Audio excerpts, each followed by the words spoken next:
Assalamualaikum warahmatullahi wabarakatuh. Waalaikumsalam warahmatullahi wabarakatuh. Mitra kaum dangu tepang dangu deui sareng Mang Barna. Sumangga urang teraskeun hanca garapan dongeng Mang Barna anu kaduna cariyos Si Buntung Jago Tutugan karangan S. Sukandar. Urang teraskeun hanca anu katuna waktos dinten kamari. Mangga nyangakeun kaparayun sadayana.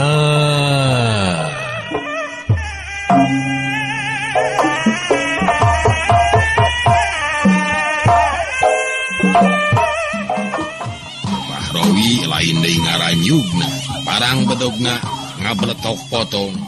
Keanta para hadik kalawang bae ditengorkeun ka Ani nu kaayaan badana rek ngagejlig nincatan. Ani rikat ngabaliurkeun beungeutna. Bedog nungan karisa potong deui teh antukna milpas kagigireun Ani. Leuwih cilaka pikeun Sudin tanu harita badana keur ngagigeg rek ragrag. Upami teu lepat mah hanca teh dugi kadinya waktos dinten kamari teh nya mitra. Haturan urang teraskeun Si Buntung Jago Tutugan dongeng garapan Mang Barna anu dikarang ku Bapak S. Sukandar. Mangga urang teraskeun mitra hanca nu kamari teh. Sudinta nu harita badana keur ngagigeg rek ragrag sarta teu kanyahoan dengan pelentrang bae bedog anu ngan karisa potong jeung perahna teh mani menerepisan seseukeutna ngahakan tarang. Sudinta saeutik oge teu ngagorowok sakitu tarangna kontan ngaberbei getihan lantaran kulitna nyengled. Puguh harita manehna teh keur aya dina kaayaan teu inget pangaruh careham nyengsol bari huntu-huntuna marukluk maruragan sarta dina ngagebutna ragrag teh terus ngusek teu kecet-kecet. Hayo, ayeuna mah urang patutunggalan. Urang ijen ngadukeun wawesen Bahrowi. Ani ngayakeun panangtang ka Bahrowi. Sasat nu jadi bapa kukutna sarta sakaligus geus jadi guruna. Sanajan kitu teu matak ngajadikeun pugag kana maksudna pikeun ngayakeun balitungan rebut nyawa begalan pati demi arwah bapana nu kumanehna geus dijangjian yen rek ngayakeun malespati ka jalma nu geus nandasa nu jadi bapa sarta nu sakaligus ngabuntungan leungeun kencana. Bahrowi nu kaayaanana ayeuna geus lemor sakecap oge teu nemalan. Ari lain panonna mah nu kacida hirupna ngarasa paur kapalingan kudu jadi lawan. Tapi oge aya sari-sari cingeus nu rek lumpat puguh hatena mah geus lain deui ngarasa gigis miris. Nah, teu sangka bakal kieu jadina. Budak Buntung nu baheula dikukut sarta terus diwarah dijejelan ku pangabisa teh. Horeng pagegedeanana mah bet jadi maung lodaya nu rek ngarkeb ka manehanana. Lantaran kabuktian yen bapana teh nu dipaehan ku manehanana keur waktu dibegal peuting-peuting di lebah tutugan pudunan leuweung tiis. Naha kalah ngabigeg Bahrowi. Peda geus katempo kitu lawang naraka nu bakal dieusian ku Andika. Ani nyarita deui lantaran kabireungeunna Bahrowi teh kalah kangajentul ditangtang teh teu kecet-kecet. Allah somong sia ni, paling-paling oge sia nu bakal nuturkeun bapa sia ka neraka. Mitra, Bahrowi antukna mah kahudang amarahna. Bari sebrut manehna narajang dina kaayaan hate poek ngababi buta. Ani ngagentak ngawangun gerakan tapak jalak. Tos, panimpug Bahrowi teh ngeplos kagigir ditakis ku leungeun Buntung. Hiu, cuk. Leungeun Buntung satulina ngababuk careham. Hiu, cuk. disusul ku tonjokan leungeun katuhu Ani nino kana carehamna. Bahrowi ngagerung tapi ari gerakanna mah teu kaneg. Manehna ngagentak luncat ka katuhuna Ani bari nejehkeun dampal suku katuhuna. Ani ngan ukur ngarempodkeun awakna bari ngagerakeun leungeun katuhuna. Pemuncangan Bahrowi dihakan ku gerakan malang putung. Bahrowi ngagentak ngejetkeun sukuna, corelat katukangeun Ani. Bari langsung ngahembatkeun panimpugna, dek ngagedrig hulu. Ani ukur ngareuneuh ngabarengan suku katuhuna ditarik ka tukang. Sedengkeun siku leungeun katuhuna geus manco bari ditarik ka tukang. Bos! Tonyokan Bahrowi boos. Bareng jeung eta manehna ngagerau deui bae lantaran teu kanyahoan siku Andi ngageduk kana hulu angen. Gilek Andi malik 80 derajat. Hiuk leungeun buntungna ngadius rek ngahanca careham. Tapi Bahrowi cukup surti kana bahaya nu bakal karanapan ku dirina. Manehna ngagentak luncat ka beulah katuhu bari ngajejekeun dampal sukuna nu dijojo iga burung. Orok kaya Andi ngagentak ngagilekeun badana ka kenca, sarta sakali ieu mah manehna teu ngagunakeun leungeun buntungna, tapi ngagunakeun leungeun katuhuna dipake newak cecekolan dampal sukuna Bahrowi. Ari karawak beunang dicerek, Bahrowi ngajet satakerna ku Ani rikat, dilepotkeun koloyong, bros bae sirahna mubui kana rungkun saliara. Persis kagigireun Ardasim nu masih keneh gegerungan. Ani nepi ka ngahehe seuri. Ayo. Bahrowi kumarurung bari ngagentak ngagurinyal hudang. Ret teu jauh bedog Ardasim ngagoler gancang ku manehna dicokot. Mulungan si batur Bahrowi. Bae urang patongkeun deui. Kanjing cetecia. Mitra, kawasna bae baka tinggu geus teu kuat nahan nafsu. Manehna terus-terusan diceceleh kudu jadi lawan. Teu anta parah deui ngan pelawar bae bedog teh dilempagkeun ka Ani. Hap, karawak teh bedog teh beunang ditewak perahna pisan. Pelajaran kahiji Bahrowi. Bener kitu teh kieu. Cek Ani bari nemongkeun bedogna ka Bahrowi. Ini kan Bahrowi, sakumaha cek janji kaula tadi. Ani nyarita deui bari teu anta parah bedog teh ditengeulkeun kana tungtung leungeun buntungna. Teu salah balatok bae potong. Katempo Bahrowi. Leungeun Andi kahayang seperti itu. Bang, siap. Babi bondong sia. Di podaran sia sedan. Mitra, Bahrowi teu beda tinu gegelep-gepan kasurung ku emosi amarahna nu geus teu bisa ditahan-tahan. Sarta sacara nekat sabrut bae manehna naraja ngagunakeun gerakan nembrag jagat. Badana ngabelesat sahibas dada, dua leungeunna ngangkang ka hareup pikeun ngagempur sirah.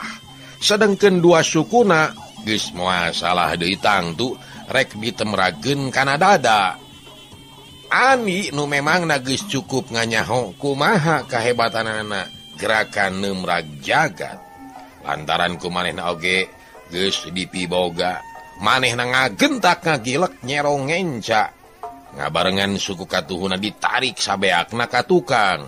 Nu ngajadikeun badan manehanana ngareuneuh sarta semu doyong ka hareup. Sedeng Bahrowi barang mireungeuh gerakan Ani anu saolah-olah nyumputkeun badana nyingkahan gempuran manehanana ngagentak manehna nejehkeun suku katuhuna nu geus masalah deui mun keuna mah pasti bakal ngajedak halasirah. Orokaya Ani oge memang geus surti manehna ngagentak ngadengdekeun badana ka kenca bari jeung ngahyatkeun leungeun katuhuna jedak tenggelan kepang ngahanca kana babajeg. Bahrowi ngagero bari ngajetkeun sukuna gejrig manehna nincakan sarta pangaruh nafsu anu ngagugudug amarah anu ngabubulak kanyeri dina dampal sukuna saeutik oge teu dirasa. Manehna kalakan nyabrut deui ngadiuskeun jurus lanak ngobros gunung rek ngahanca careham Ani nu memang posisina nyangigir. Tapi Ani sakilatna keur ngagilekeun badana ka katuhu ngabarengan suku kencana ditarik ka tukang. Duk digelang leungeun Bahrowi beunang dikepang ku dampal leungeun katuhu.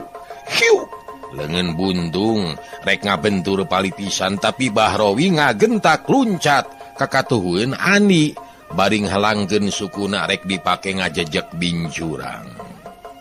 Orokaya Ani leuwih kesit nadik suku katuhuna ngabarengan gilekna badan kabelah katuhu. Serog suku kencana diasupkeun ka hareup. Cedak.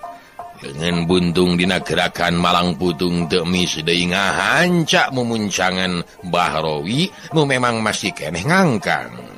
Maksud mah rek dikejetkeun lantaran tejehanana poos ngan bae gerakan malang putung leuwih kesit datangna. Nu ngajadikeun Bahrowi ngoceak lantaran cecekolanana ngadadak ngaplek.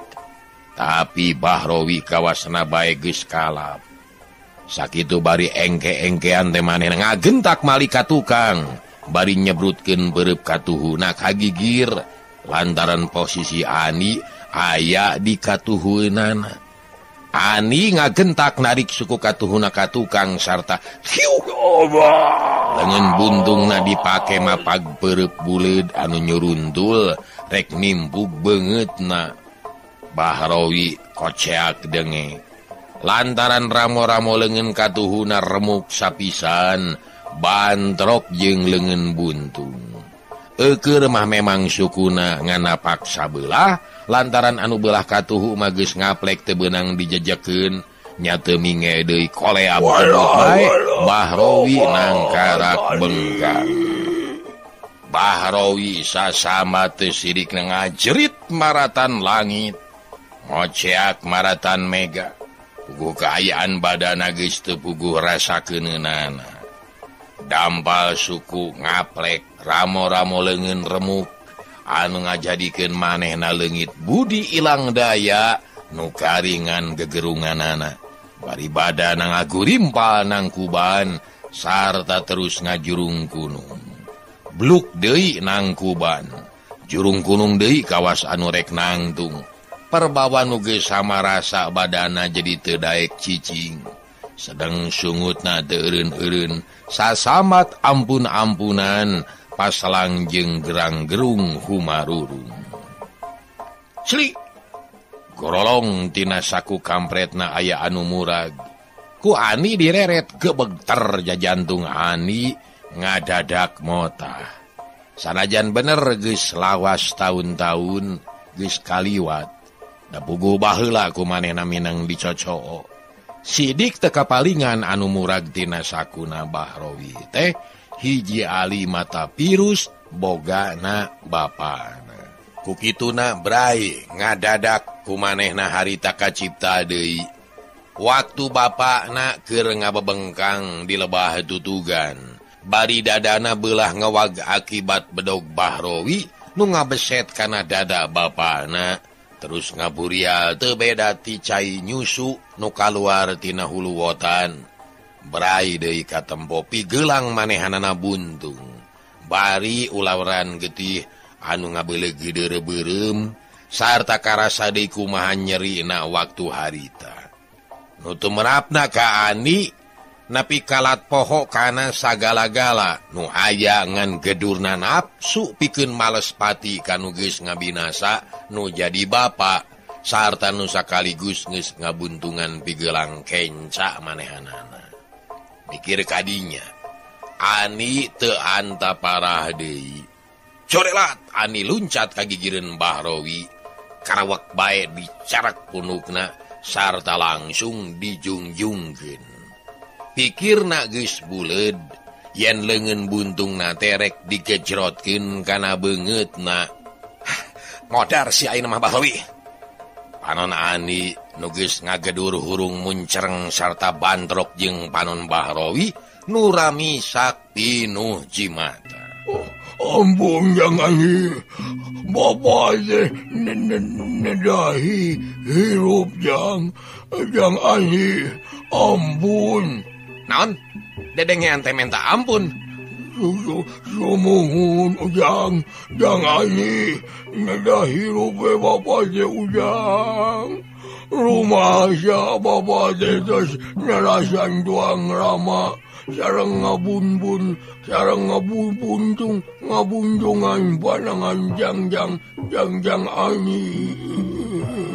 Mbah Rowi sorana haros-hos sarta pegat-pegat beak-beak manehna minta ampun supaya ulah nepi ka ditandas. Teu bisa Mbah Rowi, panjang urusanana. Nah Andika poho deui kana pelajaran Andika nu katilu nu geus diajarkeun ka kaula. Kapancana teu meunang mere kasempetan ka musuh. Bener kitu? Nu mata kaula ayeuna saeutik oge moal mere kasempetan ka Andika. Da ieu teh pelajaran ti Andika. Lantaran Andika teh satru kabuyutan kaula.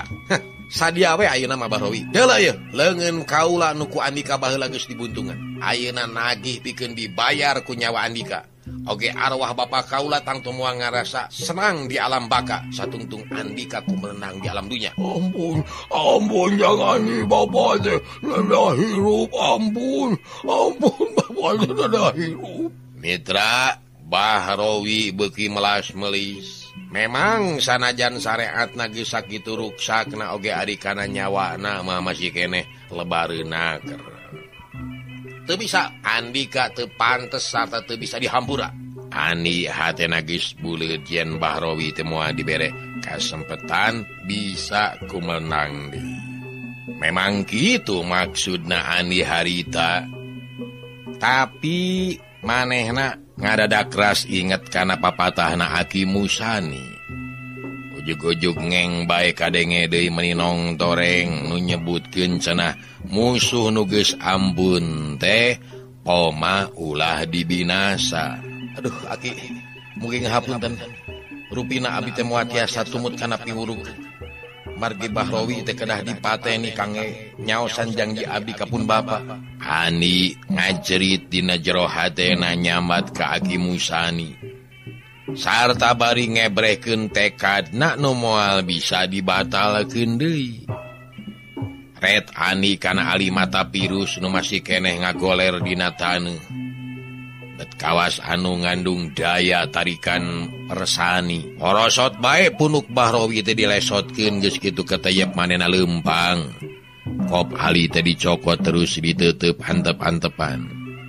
Sarta teu karasa deui berbay-bae cipanona bijil. Ya Allah, mugi Allah maparin panangdayungan sarta ngahapunten dosa perdosana Abah. Abah, ieu lelepen Abah nu ku abdi kapungkur waktos leutik keneh sok dicocoo. Ayeuna kepenak deui ti jalmi tos nandasa ka salira Abah. Abah mah ayeuna teh tangtos-tos janten taneuh paripaos mulih ka jati mulang ka asal. Namun lelepen kagungan Abah ayeuna aya keneh. Disuhunkeun ridho manah Abah ieu lelepen teh ku abdi bade didamel jimat paripih. Ani saterusna ngaguk-guk ceurik bari nyuuh kana leungeun katuhuna. Sedengkeun ali virusna teu lesot di kepeul pageuna keur bangun nu ngarasa sieun aya nu ngarebu. Mbah Rowi barang mirenge Ani terus ngaguk-guk bet asa dibere kasempetan pikeun ngejat. Teu miceun tempo deui langsud manehna ingkah tidinya satengah kakarayapan da puguh suku nu sabelah geus teu bisa dipake napak. Manehna sama sakali teu mirenge yen lebah dinya teh aya piruang bagong nu cukup oge jerona. sarta anu di jerona rogok pinuh ku awi anu marencos seukeut manco kaluhur. Geus kitu we meureun kersana nu maha kawasa yen Mbah Rowi kakeunaan ku takdir anu teu beunang dipungkir, kadar anu teu bisa disinglar deui. Yen manehna kudu binasa teu beda ti Bagong anu keuna ku Piruang. Dak dumadak kumanehna teu katempo Anagorobas teh manehna ti Kosewad sarta langsung ragrag kahanap. Jeres badana dipapag ku seseukeut awi nepi ka parat, manggang kana dadana, bangblas tembus kana tonggongna. Mitra Mbah Rowi koceak dengek ti jero lomang. Ngan sakitu-kituna sora anu kaluar saduluy nama jep-jempe. Ukur temong leungeun katut sukuna kakejet ngabarengan purilengna panon numulan kaluhur. Ani nu harita ngaguk-guk keneh teu kira-kira ngaranyugna. Barang ngadenge sora nu ngoceak ret ka Mbah Rowi geus eueuh tina tempatna. Kukituna jorelat ani luncat maparah tempat datangna sora breh mireungeuh Piruang Bagong. Ari reteh ditempo kahanap. Mbah Rowi tetela geus aya di dinya, geus lain tulunganeun deui lantaran sidik ngan ukur tinggal raga badagna wungkul. Mbah Rowi, Bapak teh dugi ka kieuna, barabai deui Cipanon Ani maseuhan pipina. Sakali ieu mah ceurikna teh lantaran ngarasa kacida sedihna, sarta ngahelasna ari ras ku nasibna Mbah Rowi. Tiwasna teh beteu beda ti Bagong. Kukitu teh ama pantes Ani teh ngarasa sedih nu lain di kieuna. Goreng-goreng oge kapan Mbah Rowi teh beunang disebutkeun nu kungsi jadi bapa kukutna tur jadi guru manehanana pisan. Anas tadi manehna nepi kaboga tekad rek ngabinasa puguh ge ari anu keur dikawasa ku nafsu mah matak pohokana sagala-gala. Ret Ani ka tukang temong Ardasim kumarayap nyampeurkeun. Kangenana Sudinta nuturkeun satengah bari ngagempor. Getihna masih keneh ngalai tina sungutna. Nu kaayaanana geus bengo lantaran carehamna nyengso. Pikeun Ani mah jadi leuwih-leuwih nimbulkeun juuhna Cipanon. Ari ras ku kalakuan sorangan, sasatna geus nyieun dosa ngakaya ka papada kaula. Mitra kaum dangu Ani dina datangna deui ka Tambakbaya bari dibarengan ku Ki Jantra. Nu ayeuna mah geus sehat bener. Manehna ayeuna teh jadi taya pisan kaberagan. Ku kitu teh mah hatena teu waleh inget kana nasib nu karanapan ku Mbah Rowi. Sedih geurih ari ras ku paehna nu dilantarankeun kapanggang ku cucuk Rungga dina Piruang Bagong. Mun keur waktu samemehna maka pandadana teh sasatna pinuh dieusi ku tekad hayang malespati kanu geus ngabinasa nu jadi bapa sarta kanu geus ngabuntungan pigeulang kencana nyaeta Mbah Rowi. Tapi ayeuna sanggeus Mbah Rowi taya di kieuna sasatna dilantarankeun ku polahna sorangan. Pikeun Ani mah bet jadi nungtun kainget nu kapapanjangan. Rusras kamangsa baheula keur waktu manehna riung mungpulung di Gajah Ngamung. Bari teu leupas tina rasa suka duka kalawan aya dina asuhanana Mbah Rowi nu antukna mielingna ka Mbah Rowi teh beunang disebutkeun jadi nyosok jero. Sarta buruh breh kahadeanana nu geus katarima ku manehanana. Ieu sababna nu matak ayeuna teh Ani jadi alum nguyung teu beda tinu keur ngandung kabingung. Hal ieu teh gancangna keur kanyahoanana ku Aki Musani sarta teu leleda. Pok bae ku Aki Musani ditanyakeun naon nu jadi sabab musababna. Ditanya kitu teh Ani teu buru-buru ngajawab. Berat rek ngepokeun bakuna mah lantaran ari kudu ngabohong mah teu wasa deui. Tapi rek terus terang karasana teh bibir teh hesena keur diingapkeunana. Tapi ari lila-lila mah darak-dak bae ku manehna diterangkeun. Gitu kajadian nu karanapan ku manehnana nyaeta waktu ini ditambak baya pasareka panenyoan teh. Kabeneranana teh make bantrok jeung Bahrowi nepi ka Derna Galungan di huruf kutiluan. Nu akhirna Bahrowi nepi ka hanteuna. Binasa beunang disebutkeun ku pola sorangan lantaran ti guru bagana Piruang Bagong. Sedangkeun Sudinta jeung Ardasim sanajan bener nasibna teu saperti Bahrowi, tapi kaayaanna kacida ruksakna. Leuwih-leuwih Sudinta kawasana bae bakal ngaranapan tanpa daksa saumur-umur.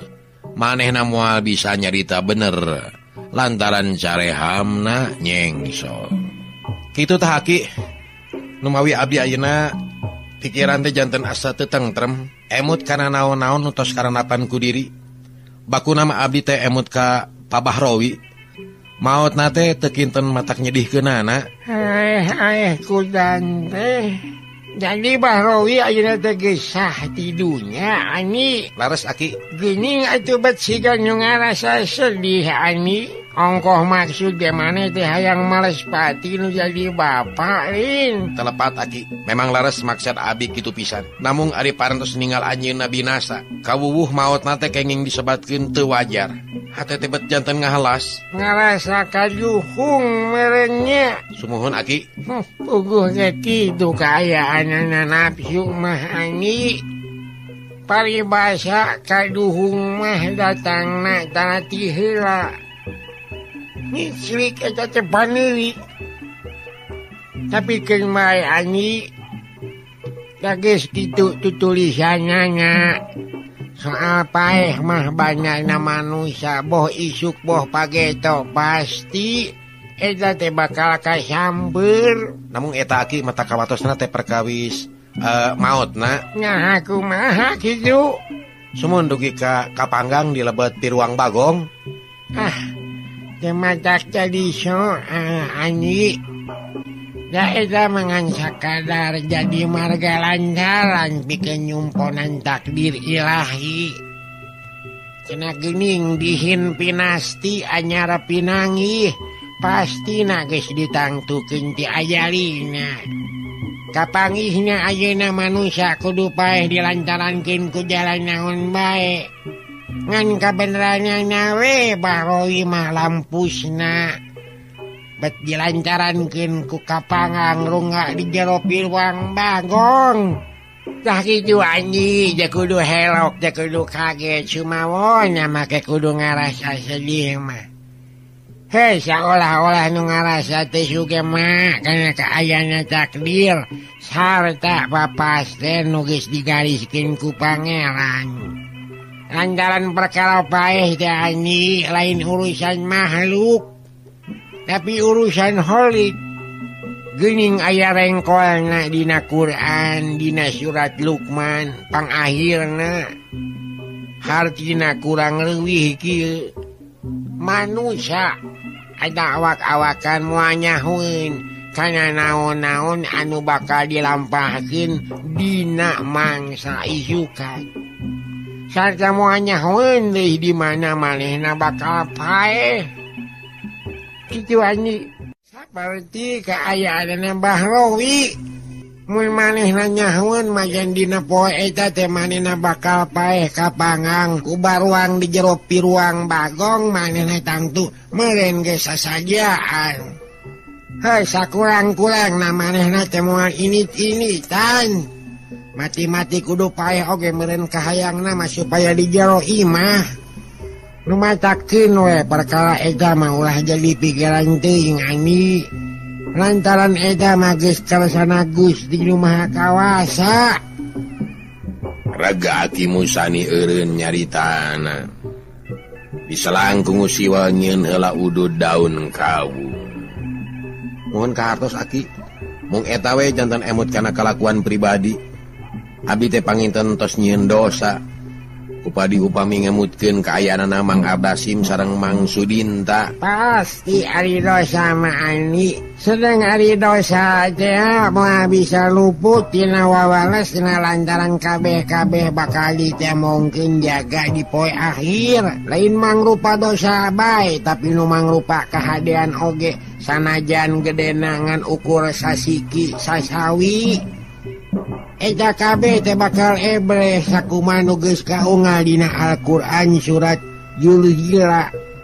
Nu naneskeun yen amal-amalan manusia deh bakal ditemongkeun boh hadena boh gorengna sanajan ngan saukur sagede siki nu pangleutik-leutikna oge. Ki enten kedah kumaha atuh abdi teh Ki? Kudu kumaha Ani. Sumuhun hayang tiasa mupus dosa. Tobat ka Pangeran Ani. Dina harti nekadkeun yen moal deui-deui binasa ka papada kawula. Aduh nu nyaan dirina Aldasim jeung Sudinta. Maneh ulah era-era kudu gentak menta pangampura ka manehannya nya. Mangga Aki, ku abdi bade ditumutkeun. Mung depi ka Bahrowi kumaha jalaran anjeunna mah kapantos maot. Taubat ka Pangeran sing husyu. Insya Allah sugan jeung sugan dosa-dosa maneh kumantena dihapunten. Kumaha kira-kira na sanggup Ani? Sanggem Aki. Mangga ku abdi bade dijalankeun sakumaha kedahana. Dupi kanggo nyegah saterasna Aki. Supados abdi ulah dugi ka ngajarankeun sapertos kitu deui kedah kumaha abdi teh Aki. Nya ulah ngabogaan tekad goreng ka sasama we Ani. Sumawon nyamun jeung dipelakeun mah ku ucap jeung perbuatan omat ulah jalu. Saeutik oge ulah nyinggung parasaan batur. Ulah batur teh nepi ka teungeunah parasaanana teh ku ucapan urang ku tinakan urang kade. Sing hati-hati eta teh. Kedah hati-hati saur Aki Musani ge mitra. Yang laku lampah urang teh nya ucap sareng perbuatan teh ulah dugi ka nyigeung paraosan nu sanes.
Urang teraskeun mitra.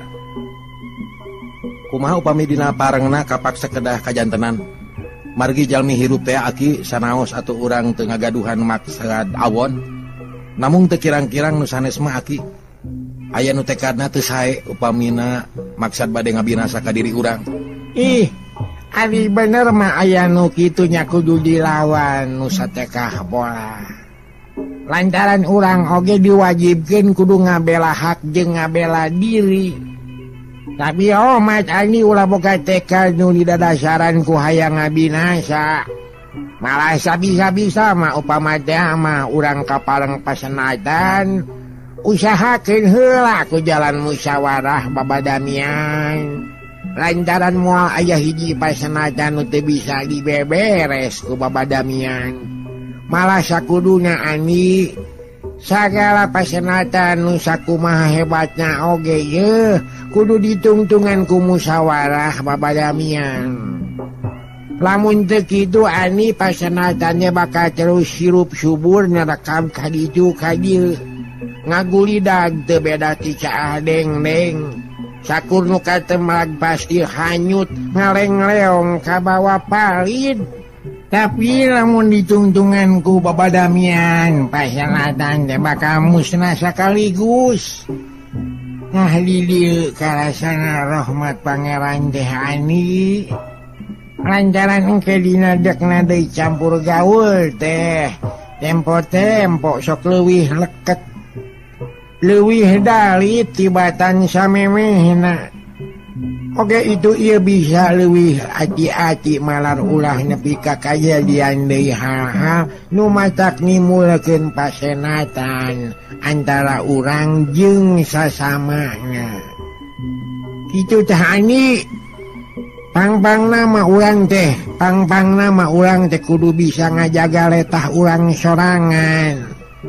Jelasna mah ngajaga ucap-ucapan supaya ulah kacalanjuran. Lantaran kecap nu salah ngapokeunana ulah-ulah bisa ngadatangkeun gedutna amalah rongkah. Jadi cinekna mah letah urang teh kudu ditempatkeun di satu kangin akal, pikiran teh ulah sabalikna. Jelasna mah ani samemeh nyarita teh kudu dipikir heula paribasa, dibeuweung diutahkeun, dibalitungkeun pibaru kareunana. Tapi lamun nyarita nu diheulakeun teu kurang-kurang dina ngucapkeunana teh ulah matak nyigeung ka batur dah dengekeun. Mun geus kitu kakara kapikir yang katalanyuran. Tah kieu peta teh beunang disebutkeun salah sahiji kana ayana pasenatan. Lantarannya nu kieu nu disebutkeun nempatkeun letah dihareupeun akal pikiranana. Tapi lamun urang salilana nempatkeun letah di satu kangin akal pikiran, insyaallah ani urang salilana bakal pinangih jeung kamaslahatan. Harti kira-kiranya kahartos aki syukur jalu.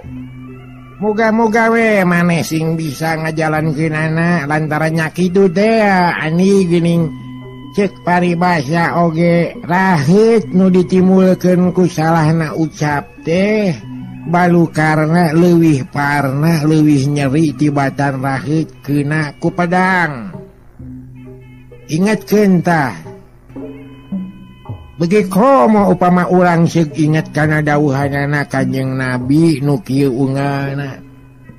Sing saha nu bener-bener ngaku ka pangeran sarta kana poe kiamat, mangka ari nyarita teh kudu hade sarta bener. Tapi lamun teu bisa leuwih hade kudu cicing we ulah nyarita nyaon-nyaon. Semetinya raga aki musani eureun nyaritana. Sapasang panona teu pageuh kanu keur ngeluk dihareupeun bangun husu ngadengekeunana. Sedeng ti jantra nu harita milu masamoan, manehna salila-lila ngahep-hep teu pipilueun nyarita. Tapi ari ceulina mah dipasang bener-bener dipake ngadengekeun.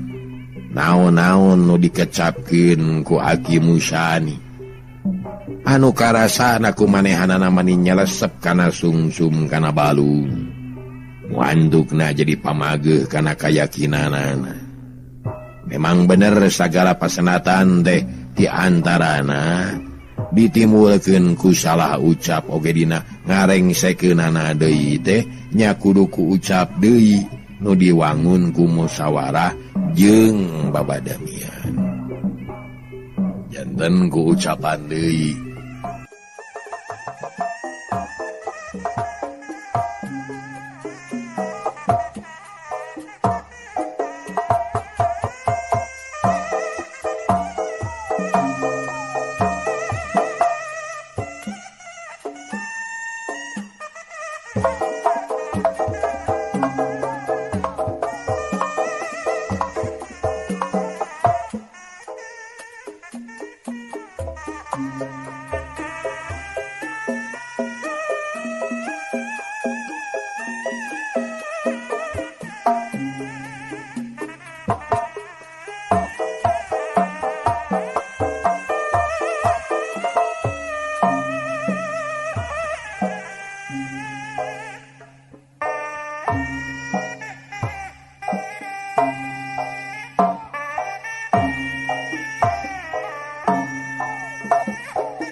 Ani sakitu welanan pepatah akhir tehnya kina loba keneh waktu bisi perlu mah urang keureuh we unggal poe ge teu nyaon-nyaon.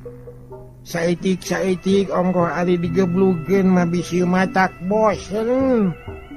Sok heuh dina urang ngadongeng dina masa moan teh sing aya manfaatna. Komo lamun ngadengekeun dongeng teh ulah cangkangna wungkul. Tapi jeroanyana oge urang teh kudu kapetik hasilna. Da aya cangkang jang tu aya eusi eta teh. Kitunya jeung deui perkara nu geus dibadamikeun ku aki eta kahilap urang kewe peuting dimimitianna nya. Aki Musani nyarita deui sangeusna karuhan Ani terus ngaheneng.